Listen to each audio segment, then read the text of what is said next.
Hello and welcome to this session brought to you by Veeam Software, Microsoft Teams Backup, 8 Facts You Need to Know. I am your host, Edward Watson, Senior Product Marketing Manager at Veeam, and I'm really excited to talk to some expert speakers today on 8 different facts to help you understand the what, why, and how of Microsoft Teams Backup. But before I introduce our speakers, I do want to invite you to share with us where in the world you're from. So please put in the chat here where you're joining us from. We'll be adding our viewers' countries to this world map, and we'll be sharing that from time to time, and do hope we have it pretty well filled out by the end. So again, please say hello, tell us where in the world you're joining from. You can see already that the map is starting to fill out from the presenters and the Veeam team on the call today, myself in Arizona, some of the team in Georgia, Ohio, St. Petersburg, and Romania, and a few of my guests in South Carolina and London, UK.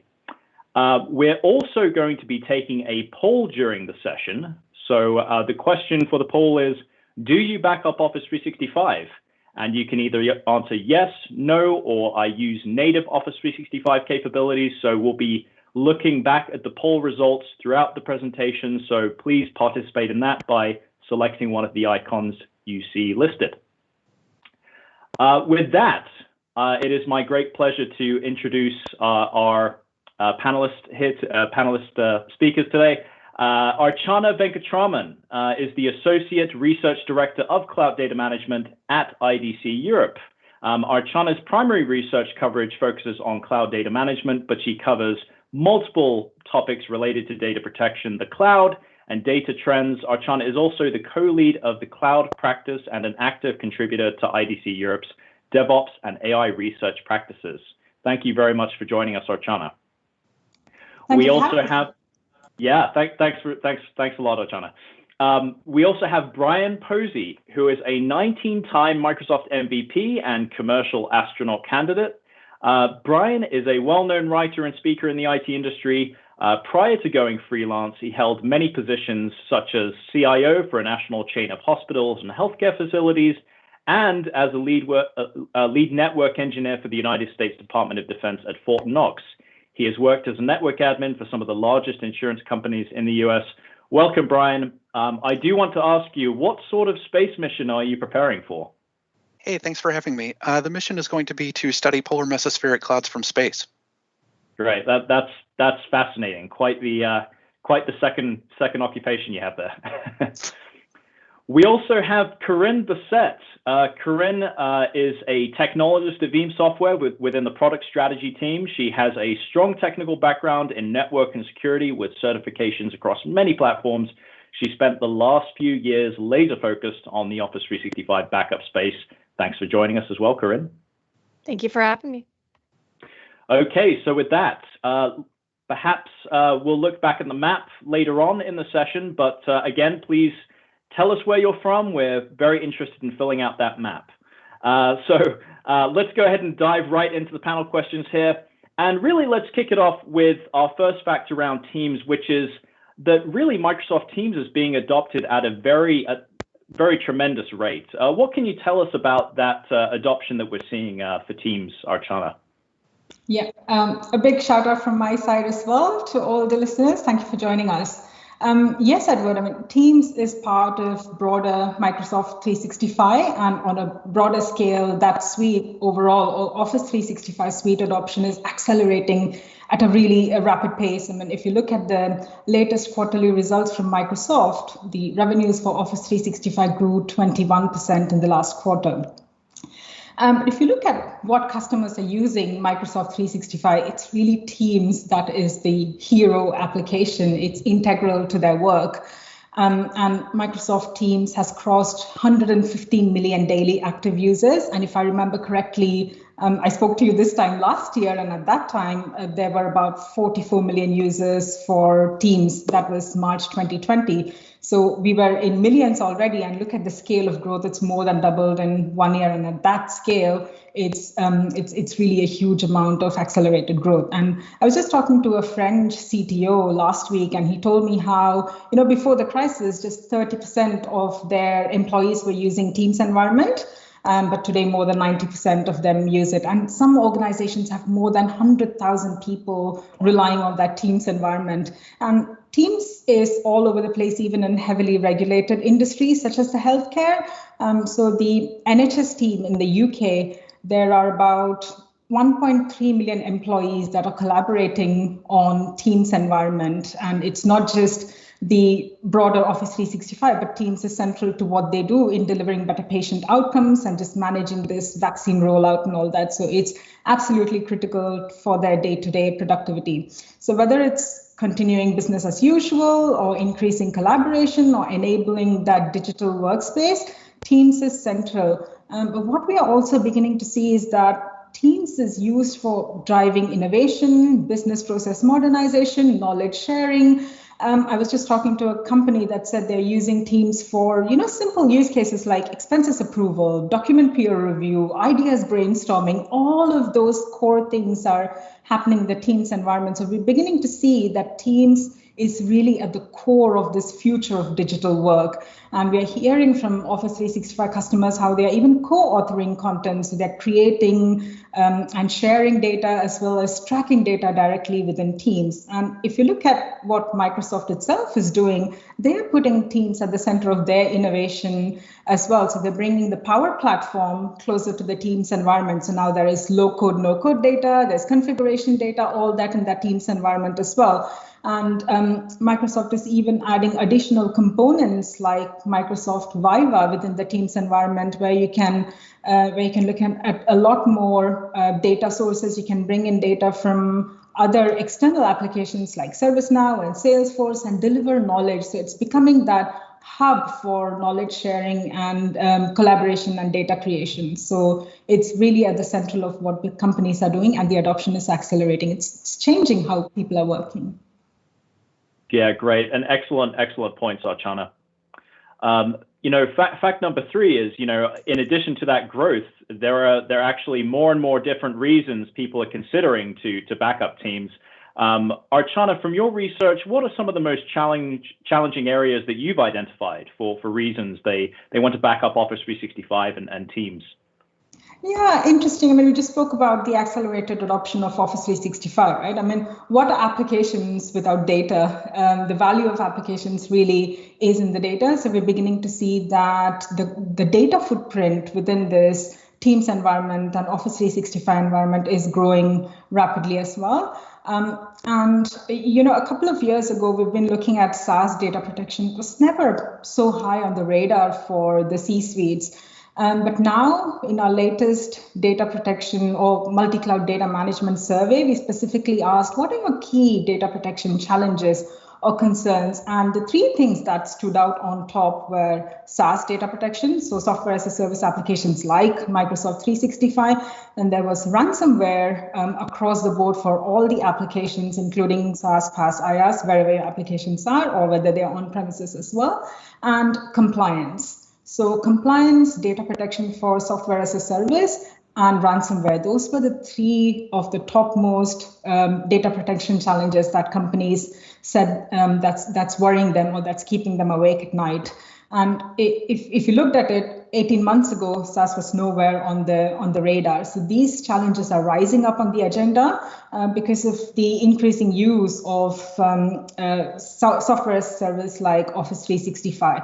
And we keep talking a lot about digital resiliency and data resiliency, right? So if you cannot secure the data wherever it is and make it available and ensure compliance and availability at all times, it's difficult to deliver that digital resiliency and adapt to newer disruptions. So that's why it's extremely important to make sure that you consider backup for Office 365 environment.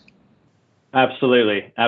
So, Brien, did any of those reasons resonate with you, or the challenges resonate with you, or any of those stand out at all? Oh, I would completely agree with everything that was just said. I would add a couple of other things to that. A couple of other reasons why you might want to consider backing up Microsoft Teams. 2 things. One, I learned a long time ago that just as a best practice, it's a good idea to back up all of the data that you got, even if you consider it to be unimportant. because Murphy's Law dictates that the minute you consider something to be unimportant and you lose it, that's when you need it. So it's good to have a backup. The other thing that I tend to think about is that I kind of view Teams as being a lot like the way that Outlook was 25 years ago. Back then, the internet was just starting to catch on, and Microsoft was pushing Outlook really hard. That was the application that they envisioned everybody spending their entire day in. And if you think about how much mission-critical data we have stored away in Exchange and accessible through Outlook today, that's what Teams is becoming. Teams is, if it's not already, going to be the application that everybody spends the bulk of their day in. And it's not just an application. It's got tons of data associated with it, and that data needs to be protected, whether that's for regulatory reasons or just for a matter of ensuring business continuity. Absolutely. Yeah, great points, guys. So we do have this world map that we mentioned at the beginning of the presentation, and we actually did see quite a few countries come in already, some actually very surprising countries here. So we have South Africa, we have Sweden joining us, we have UK, Germany, Seattle, Canada, Missouri, Norway, New Jersey, Pittsburgh. We have Luxembourg, Slovakia, we have Switzerland, France, Italy, California, Ohio, we have the Czech Republic, Panama, we have Sweden, Israel, Ireland, Denmark, Texas, Mexico, Scotland, Oregon. We have a wide range of places, regions, countries. Very, very great to see all of you joining us from all around the world. I'm always surprised when I see the results from our viewership. So thanks for joining us. And again, if you haven't added to this map yet, we want to paint this map green, guys. So let's go ahead and get your country added. Okay, so we've covered a lot about the reasons, some of the growth in Teams. Obviously, there's a lot of organizations that are still using native Office 365 capabilities, built-in Teams retention, things of that nature. So fact number 3, many organizations still rely on those native backup capabilities, those native O365 capabilities. Can you elaborate on that, Archana, those individuals and them using those native capabilities? Yeah, sure. Thanks, Edward. And I've spent a lot of time looking at this piece of research for the last 12 months and see how it is evolving. So IDC's research from a few months ago reveals that dedicated Microsoft 365 backup is really lagging.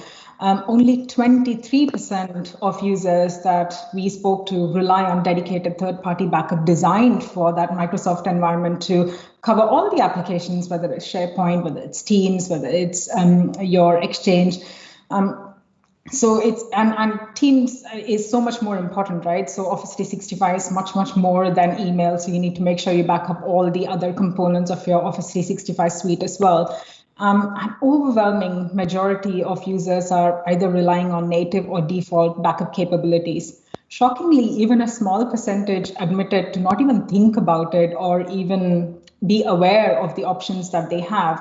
And when we delved a little bit deeper, what we found was that there is this gap emerging between savvy users or digitally mature organizations that are working towards digital resiliency. They get the value of third-party backup, whereas those that are slightly behind in their digital maturity curve, they are not considering Office 365 backup. They think that Microsoft, although it's a great starting point, and Microsoft delivers all the security capabilities and great levels of availability, it's still not its core competency. But a lot of people believe that all their data responsibilities have been taken care of because it's a different kind of arrangement, right? Software as a service is very different from what they're used to buying for their on-premises environment. So they think everything is taken care of. Whereas when you look at Microsoft's own service agreements, they are recommending organizations or users to back up their data using third-party services.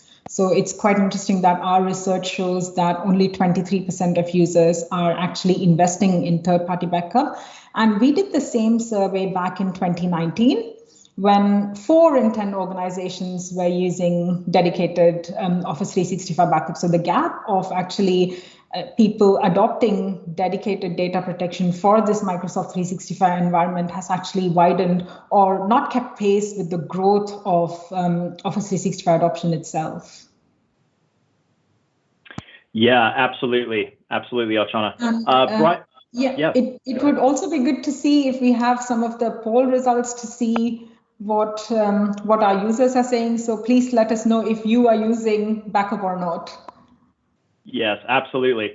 And Brien, do you have any thoughts on a user using things like retention policies or litigation hold instead of maybe a traditional backup copy? Yeah, absolutely.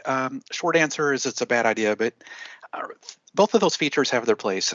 Retention policies are more of a convenience feature than a backup substitute, though.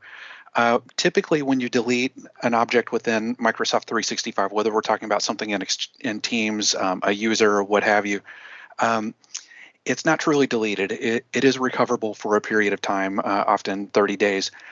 But that's assuming that you realize within that amount of time that you need to recover that object, and it's also assuming that the object wasn't permanently deleted.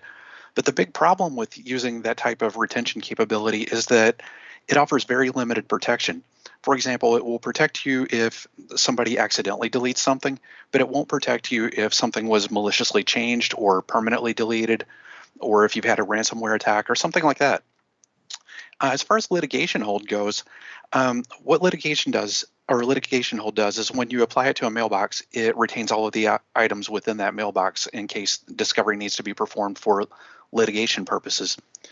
But what that means is that once you apply a litigation hold to that mailbox, it's preserving everything in there, including all of the spam, all of the phishing email messages.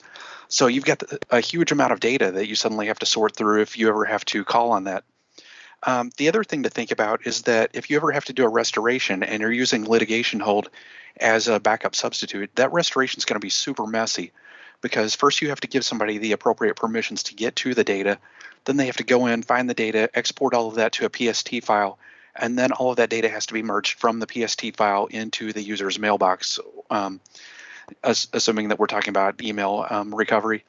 So the point being that using litigation hold as a backup substitute can be super messy, and it's not always the most reliable thing. Great. Yeah, thanks for your insight there as well, Brien. We are getting quite a few questions, so keep your questions coming in. I think, Karinne, we might have a good question that you can answer here.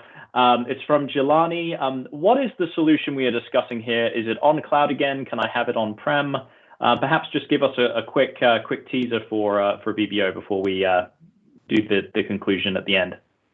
Yeah, Veeam backup for Microsoft Office 365 can be deployed really anywhere that makes sense to your business, whether on-prem, in the cloud as an IaaS service, to back up your software as a service platform. It isn't a software as a service backing up a software as a service. It's an infrastructure as a service or an on-prem to back up to the SaaS offering. Great. Okay. Sounds good. Again, keep those questions coming in. And again, if you haven't told us where you're from, please go ahead and let us know where you're coming in from. So with that, let's get to fact number 4, which is not having dedicated Teams data protection is a risky strategy. Why do you think this is a risky strategy, Archana? Yeah, and Brien covered some of the points really well around the risks that's included in here. And Brien, the point you made about litigation hold was so valid. I've spoken to a lot of companies who depended on that and really faced those exact same problem, like how messy it was, how time consuming it was to recover that data. So it isn't equivalent to backup. And from my point of view, if you look at the risks, it falls into 3 main categories. The first one is data loss and security breaches. SaaS services or Office 365 is no exception to cyber attacks, right, or security breaches. So it's vulnerable to internal threats as well as external threats. So there is external threats like ransomware and other cyber attacks. And there's also internal threats, and Brien mentioned like accidental deletion, but sometimes accidental deletions go unnoticed for a long time. And then by the time you realize that you have accidentally deleted that data, it's long gone and you can't retrieve it. So So it's important to protect yourself from those kind of whether internal deletions, accidental deletions, or even external threats. And cyber attacks have really surged in this pandemic. And I was reading this report where I found that between February and April, immediately at the time when all this lockdown was announced last year, and there were huge amounts of endpoint devices, cyber attacks increased 238%. So it's a huge amount of increase that we're talking about here. And our research shows that more than 50% of organizations have experienced an unrecoverable data event in the last 18 to 24 months. And that's a cardinal sin, right? When we are talking about this digital age, if data is your currency, losing that is no good, because it's going to affect the brand, it's going to affect the digital trust of the organization, and it frankly is going to bring you back 2 steps in your digital transformation strategies. So while there is no silver bullet for ransomware, having this backup is a great way to improve your resiliency or boost your capabilities to recover quickly from any kind of security risks. The second point is really around data retention and compliance. And I mentioned at the beginning around how even regulated industries are adopting Teams and Microsoft 365. So if you look at the default retention policies, it doesn't meet the stringent requirements of some of these regulated industries. So if you want long-term retention and you want to avoid that kind of compliance risks and exposures, it's very important to have a backup policy. That's just good practice to make sure that it meets your governance and compliance standards that you have set for your own organization. And the third point is around this concentration risk and having that single point of failure.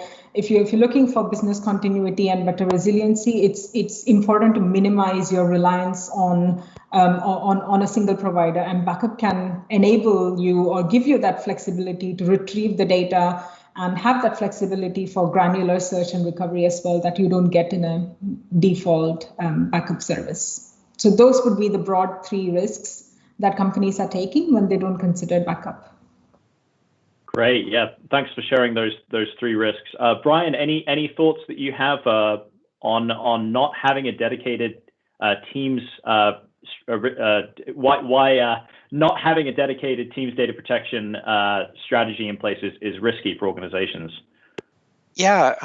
I totally agree with everything that's already been said. The 2 things that I would quickly add to that is, one, you've also got to think about the potential for accidental data modification, not just accidental deletion, overwriting good data with bad and then not catching it until later on. That's something that only a backup is going to help you to recover from. You're not going to be able to rely on any of those native recovery capabilities to get that good data back. Another thing that I think about, and maybe this is a little bit different than the types of things that have been talked about, is just peace of mind.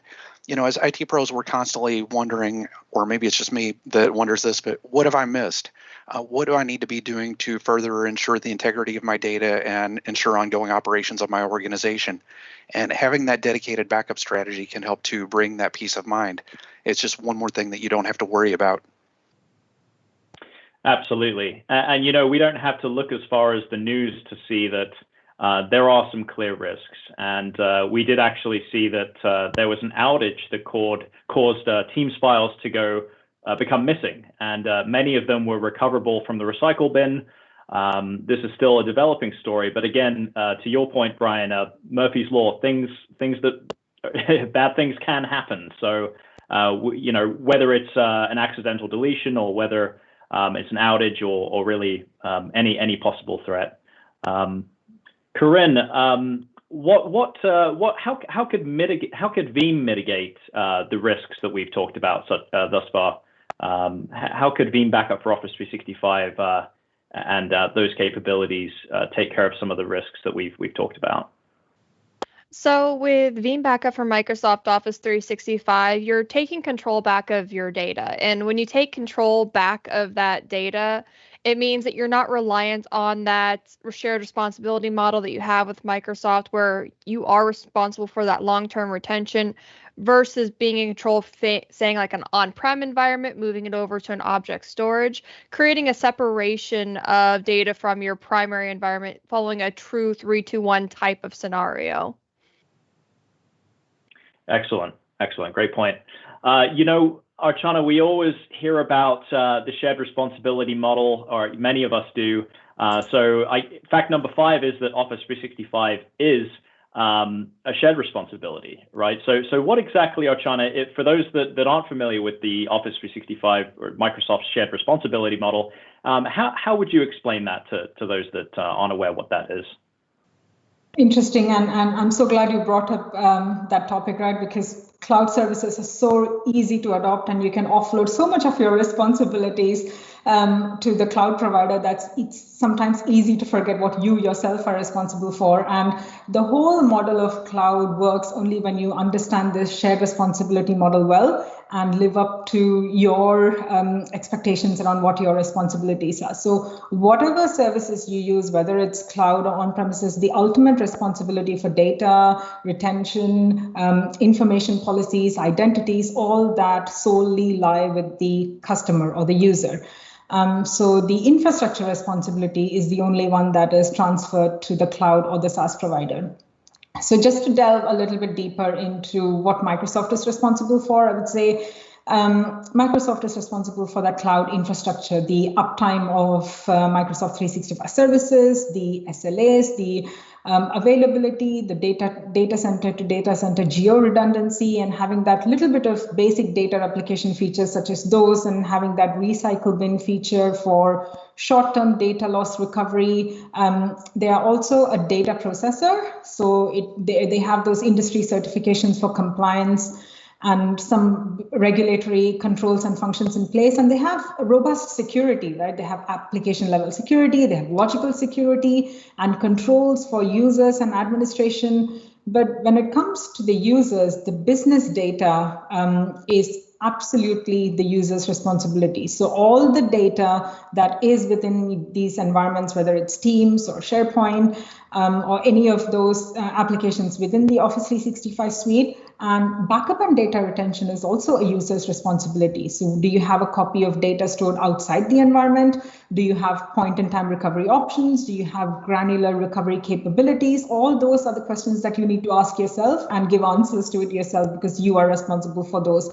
And ultimately, think of yourself as a data owner. So the legal responsibility is with you. So you have to work with the compliance team, and you need to meet the requirements of the corporate and industry regulators and the governance teams and give them all the audit reports and all that. So as a data owner, it's your responsibility. And security functions when it comes to protecting data, like protection from accidental deletion or ransomware or some kind of rogue applications touching these, it's all the user's responsibility. So consider it as logical application level and infrastructure level responsibility as that of the cloud providers, and anything to do with the business data as your responsibility. And then automatically you will start thinking about, okay, how do I protect it? I need backup for that peace of mind factor.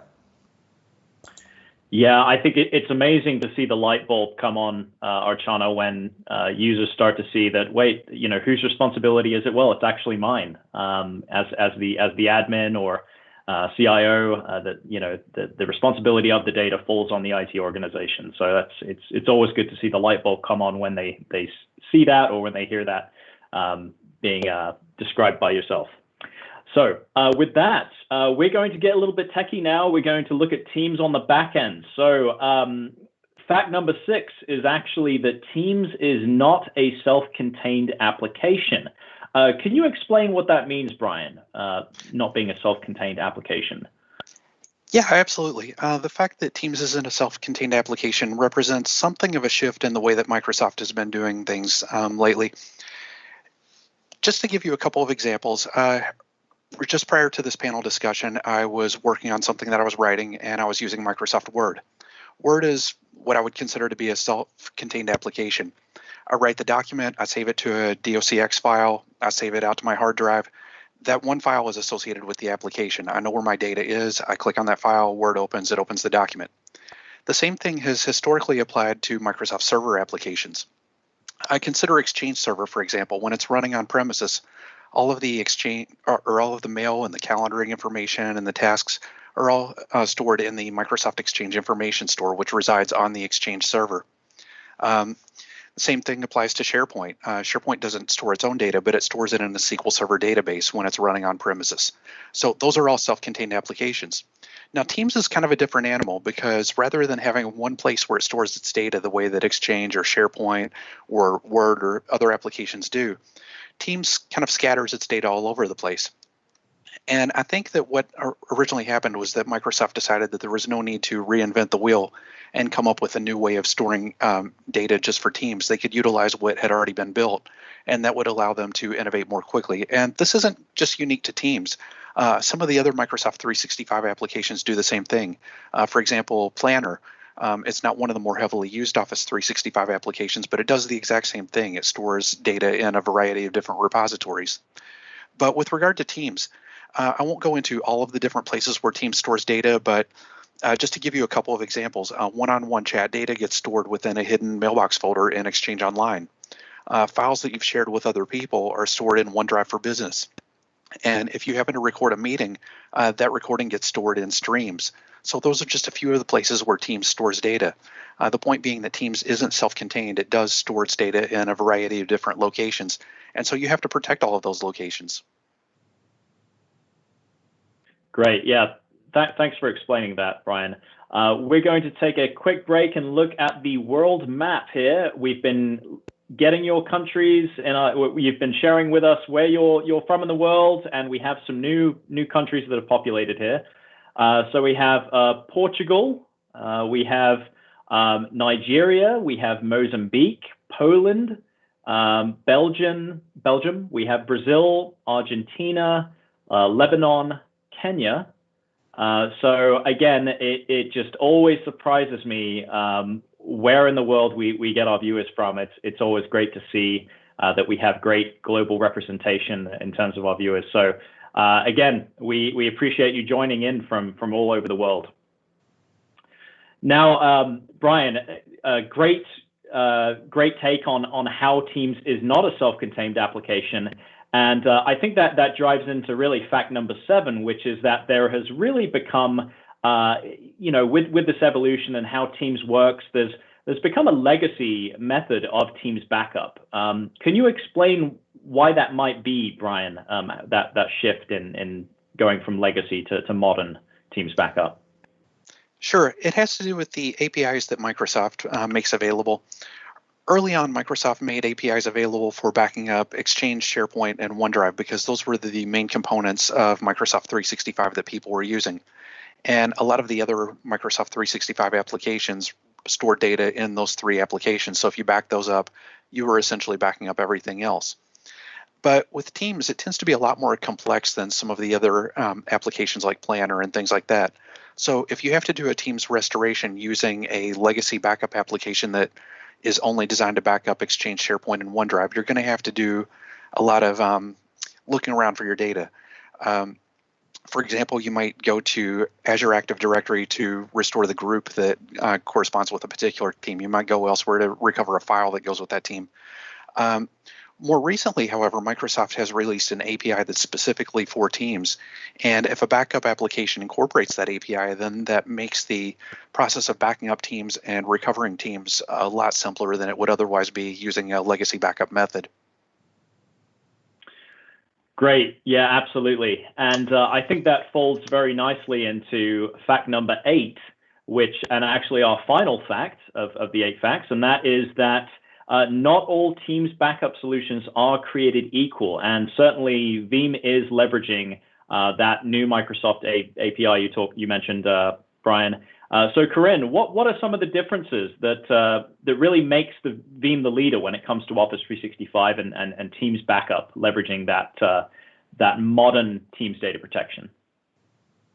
Well, to start off, we've been doing backup of Microsoft products for a long time before they were even in the cloud environments, and creating all of these advanced developed products for different types of restores to the infrastructure. So we're not just getting in and starting out this process. We are building on our Microsoft background to get into these cloud applications, building out specified and explorers for each individual application so the data you're restoring makes sense to those applications. And just like Teams was not a self-contained application, we're able to back up all of those backends and have been originally able to back up all of those backend data entities before the abstraction layer through the Teams API was offered. But as soon as that Teams API was offered, we were able to go in and start backing up integrated data into Microsoft Teams. So far, we have Teams themselves, and we haven't expanded to private channels yet. But within the Teams application and Exchange Online and SharePoint Online and OneDrive for Business, we restore data not just in raw data formats, but in formats that make sense to the type of data that we're restoring.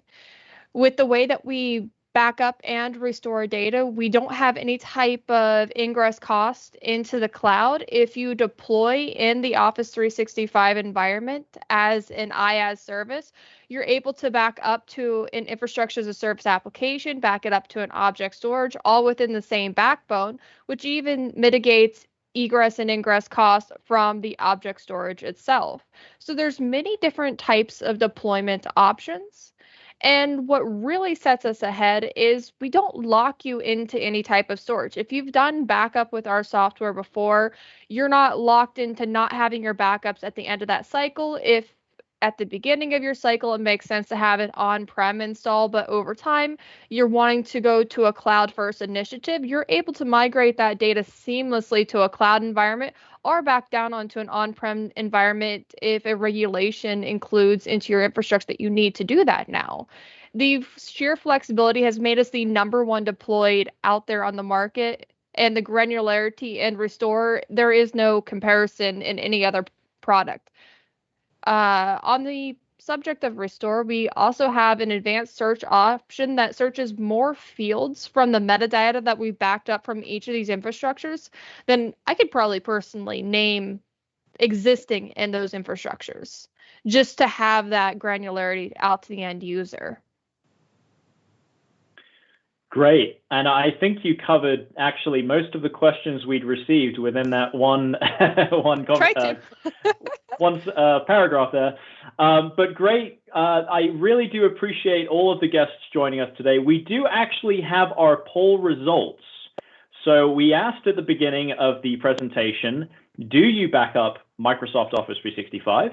And the answers were 50% said yes, they do.